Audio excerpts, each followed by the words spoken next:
आखिरी खत एक उदास मगर यादगार कहानी। एक छोटे से शहर के पुराने मोहल्ले में एक छोटा सा घर था। इस घर की दीवारें पुरानी थीं मगर इनमें मोहब्बत की खुशबू बसी हुई थी। इस घर में एक लड़का रहता था जिसका नाम अली था। अली की उम्र तकरीबन 15 साल थी। वो खामोश तबीयत का लड़का था मगर इसका दिल बहुत नर्म था। अली की जिंदगी में सबसे अहम इंसान इसकी माँ थी। अली की माँ एक सादा सी औरत थी जो हमेशा मुस्कुराती रहती थी। वो गरीब जरूर थे मगर उनके घर में मोहब्बत बहुत थी।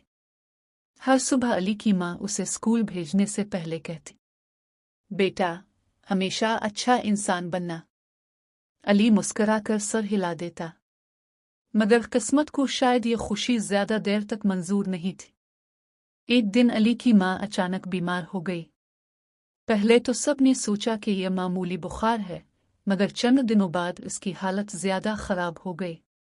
डॉक्टर ने अली को एक दिन अलग ले जाकर आहिस्ता से कहा, बेटा अपनी माँ का ख्याल रखना। वो ज्यादा अरसा शायद हमारे साथ न रह सकी। ये सुनकर अली का दिल जैसे टूट गया। वो पूरी रात अपनी माँ के पास बैठा रहा। इसकी माँ कमजोर आवाज में बोली, अली डरो मत, जिंदगी में मुश्किल वक्त आते हैं। अली की आंखों से आंसू बहने लगे। चंद दिन बाद वो लम्हा भी आ गया जिससे अली सबसे ज्यादा डरता था। एक खामोश सुबह अली की माँ हमेशा के लिए इस दुनिया से चली गई। घर में अजीब सी खामोशी छा गई। वही घर जो पहले हंसी से भरा होता था अब सुनसान लगता था। अली अक्सर अपनी माँ के कमरे में बैठा रहता था। इसके कपड़े, इसकी किताबें और उसकी खुशबू अभी भी वहां मौजूद थी। अली को ऐसा लगता था जैसे वो अभी दरवाजा खोलकर अंदर आ जाएगी मगर वो कभी वापस नहीं आई। वक्त गुजरता गया। अली ने स्कूल जाना जारी रखा मगर अब वो पहले जैसा नहीं रहा था। वो ज्यादा बात नहीं करता था। इसके दोस्त भी महसूस करते थे कि अली के दिल में कोई गहरा दुख छुपा हुआ है। एक दिन जब अली अपनी माँ के कमरे की सफाई कर रहा था तो उसे एक पुराना लिफाफा मिला। लिफाफे पर उसका नाम लिखा था, मेरे प्यारे बेटे अली के नाम। अली के हाथ कांपने लगे। इसने आहिस्ता से लिफाफा खोला। ये उसकी माँ का लिखा हुआ आखिरी खत था। अली ने कांपती आवाज में पढ़ना शुरू किया, मेरे प्यारे अली, अगर तुम ये खत पढ़ रहे हो तो शायद मैं इस दुनिया में नहीं होंगी मगर याद रखना मेरा पिया। बेटा जिंदगी हमेशा आसान नहीं होती। कभी कभी हमें ऐसे दुख मिलते हैं जिन्हें बर्दाश्त करना मुश्किल होता है मगर तुमने हिम्मत नहीं हारनी।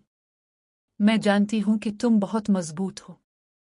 जब भी तुम्हें लगे कि तुम अकेले हो, आसमान की तरफ देखना।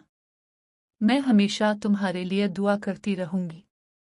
बेटा लोगों के साथ अच्छा सलूक करना, किसी का दिल मत तोड़ना और हमेशा अपने ख्वाबों का पीछा करना, क्योंकि तुम्हारी खुशी ही मेरी सबसे बड़ी खुशी है। तुम्हारी माँ। खत पढ़ते पढ़ते अली की आंखों से आंसू बहने लगे। वो जमीन पर बैठ गया और खत को सीने से लगा लिया। उसे ऐसा लगा जैसे इसकी माँ अभी भी इसके साथ है। इस दिन के बाद अली ने अपनी जिंदगी बदलने का फैसला किया। इसने अपनी माँ की बातों को हमेशा याद रखा। वो स्कूल में मेहनत करने लगा। इसने दूसरों की मदद करना शुरू कर दी। मोहल्ले के लोग भी अली की नरमी और अच्छे अखलाक की तारीफ करने लगे मगर दिल के किसी कोने में उसकी माँ की याद हमेशा मौजूद रहती थी। हर रात सोने से पहले अली आसमान की तरफ देखता और आहिस्ता से कहता, अम्मी मैं ठीक हूं। साल गुजरते गए। अली बड़ा हो गया। वो एक कामयाब इंसान बन गया मगर उसने अपनी माँ को कभी नहीं भुलाया। एक दिन वो अपने पुराने घर वापस आया। घर अब भी वैसा ही था। वही पुरानी दीवारें, वही दरवाजा और वही खामोशी। अली अपनी माँ के कमरे में गया। उसने दराज खोली और वही खत निकाला। कागज पुरानी हो चुका था मगर इसमें मौजूद मोहब्बत अभी भी ताज़ा थी।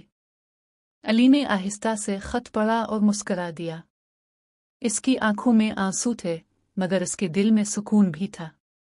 इसने आसमान की तरफ देखा और आहिस्ता से कहा, अम्मी, मैंने आपकी हर बात मान ली। हल्की सी हुआ चली। खिड़की के पर्दे आहिस्ता आहिस्ता हिलने लगे। अली को ऐसा लगा जैसे इसकी माँ की दुआएं अभी भी इसके साथ हैं। और इस लम्हे अली ने महसूस किया कि कुछ रिश्ते कभी ख़त्म नहीं होते, वो हमेशा दिल में जिंदा रहते हैं। और इस आखिरी ख़त ने अली को जिंदगी भर के लिए हिम्मत दे दी।